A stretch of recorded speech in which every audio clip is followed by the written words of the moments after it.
Assalamualaikum warahmatullahi wabarakatuh. Waalaikumsalam warahmatullahi wabarakatuh. Waalaikumsalam warahmatullahi wabarakatuh. Kami kelompok 11 Antropologi, Program Studi Sains Komunikasi, Fakultas Ilmu Sosial dan Ilmu Politik akan mempresentasikan hasil jurnal yang telah kami buat. Perkenalkan, di sini saya Yulianti, ada Nadila Putri, Rian Aditya, Yandi Febrian, dan Elva Amelia.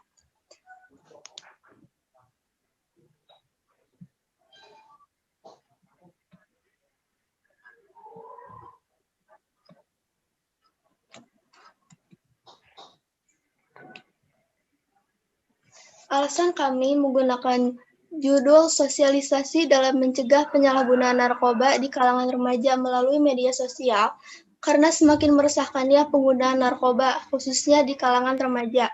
Untuk itu, kami akan menjelaskan tentang narkoba yang diawali oleh Elva Amelia.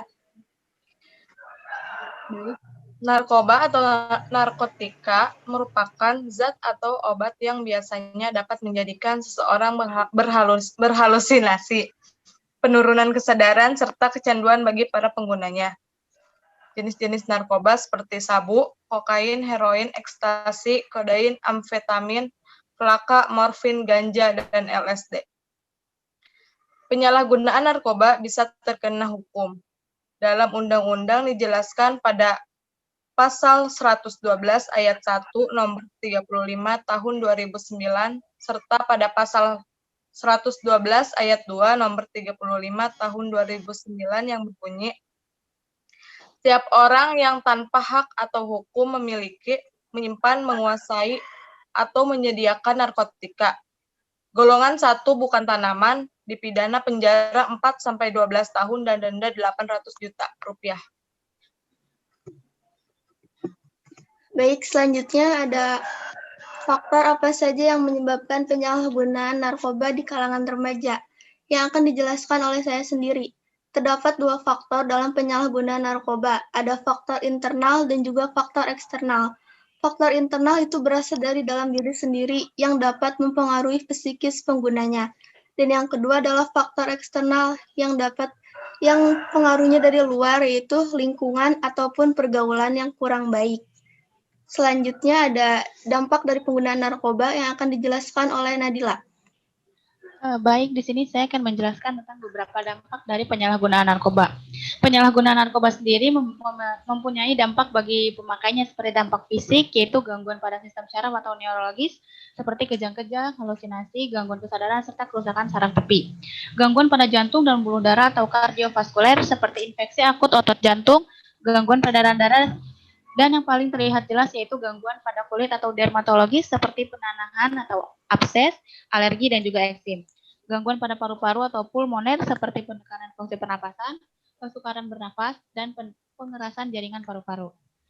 Dampak penyalahgunaan narkoba juga dapat berdampak bagi psikis dan sosial bagi si pemakai, seperti lamban dalam bekerja, ceroboh, hilang kepercayaan diri, agitatif atau menjadi ganas, tingkah laku yang brutal dan cenderung menyakiti dirinya, serta juga menyentuh gangguan mental dan juga merepotkan bagi keluarganya.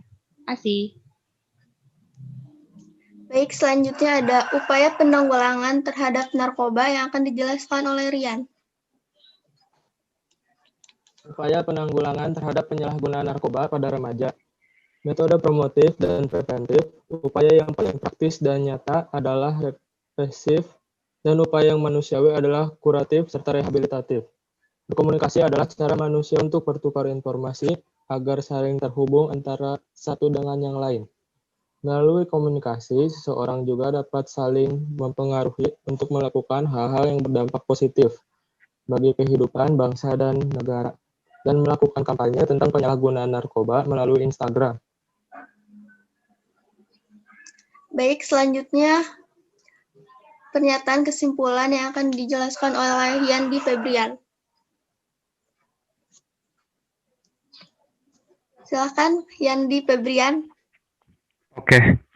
Secara garis besar, faktor yang menyebabkan terjadinya penyalahgunaan narkoba di kalangan remaja terdiri dari 2 faktor, yaitu faktor internal dan faktor eksternal.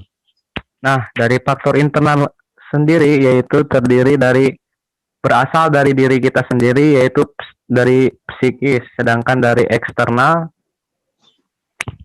dari orang lain, dari lingkungan orang.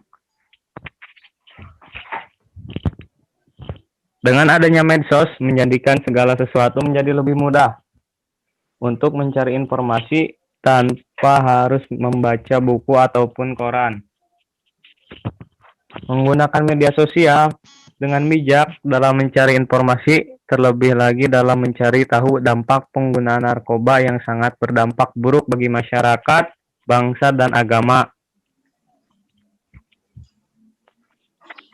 Terima kasih. Baik, selanjutnya kami akan menunjukkan hasil jurnal yang telah kami buat.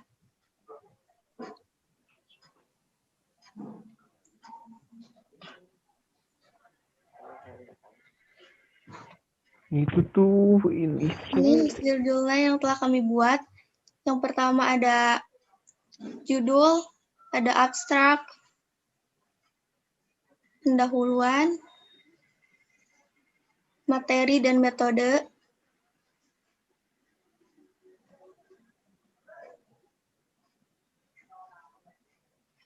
ada pula hasil dan pembahasan, kesimpulan, dan yang terakhir daftar pustaka.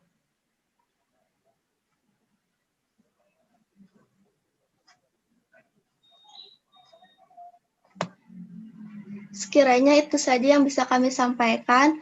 Kurang lebihnya kami mohon maaf. Wassalamualaikum warahmatullahi wabarakatuh. Waalaikumsalam warahmatullahi wabarakatuh.